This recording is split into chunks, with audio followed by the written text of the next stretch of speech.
Hello friends, I am Jyothilan. Welcome back to my chess vlog. In today's video, I am going to demonstrate the strength of two bishops. Let me start the game here.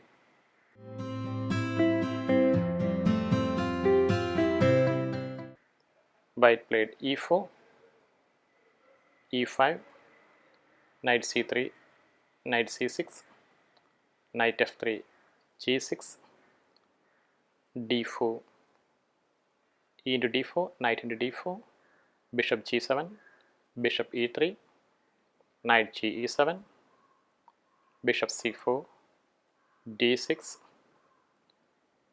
white castled, black followed suit, f4, knight a5, bishop d3, d5, e takes d5, knight takes d5, knight takes d5, queen takes d5, c3, rook d8 with threat of c5,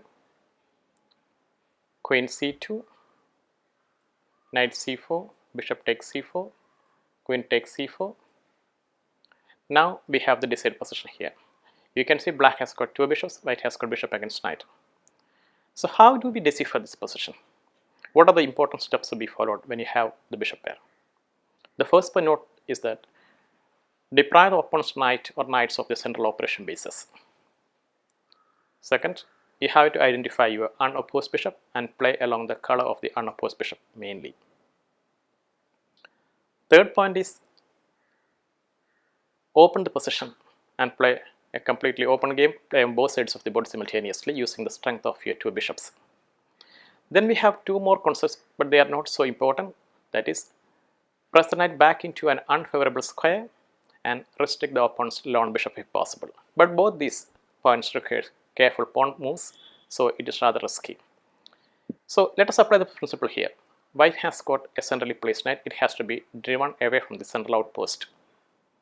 So after queen c4, white played queen f2, and now the first move in the correct direction, black is driving the white's knight away from the center.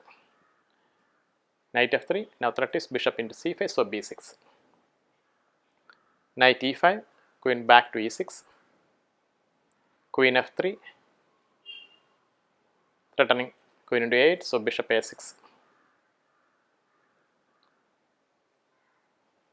So after bishop a6, rook f e1, f6, once again driving the knight away from the center.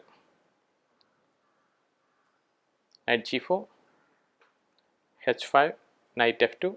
Now here's threat of bishop into c5, a rook attacking the queen, so the queen dropped to f7. f5, g5. Now we can see the white's bishop completely restricted on both sides by the black's pawns. A typical maneuver available when you play with a bishop pair against opponent's lone bishop and knight. So after g5, white played a rook a d1, bishop back to b7, expelling the white's queen from the long diagonal, queen g3, and black playing rook d5, threatening to capture on f5. So after rook d5, a rook into d5, queen into d5, you can see the strength of the unopposed bishop here. So the bishop plus queen battery putting enormous pressure on the white's king side. So after queen d5, a rook d1, queen into f5, so black won a nice pawn here, queen c7, bishop into d5, b3, rook e8, c4, bishop f7. So we can see black has got almost a winning position here. Now the rest is a matter of technique. So white played bishop c1, rook went to the 7th rank, signaling the beginning of the end of white. Rook f1, queen c2, threatening rook taking on f2, queen taking on c1 thereafter. White played queen g3 here.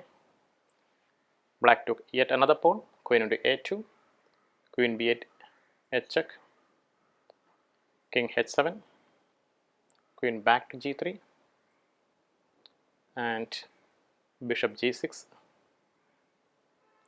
h4, g4, knight d3, and after queen b3, white simply played queen c7 and surrendered after queen into d3. So in this game we have seen the clear demonstration of the strength of two bishops. So before ending this game, let me revise the basic principles when you play with the bishop pair. First of all, deprive the opponent's knight or knights of the central operation base. Second, identify your unopposed bishop and play along the color of the unopposed bishop. Third point is try to play on both sides of the board simultaneously when you have the bishop pair, because the bishop has got a long reach. And the fourth and fifth points are slightly difficult to implement. They are: press the knight back into an unfavorable square and limit the scope of opponent's single bishop by placing your pawns. And that's the end of the 5 basic principles when you play with the bishop pair. I hope you have enjoyed this, understood this video, understood the theme of the bishop pair. Let me stop here for the while and see you next time. Till then, bye.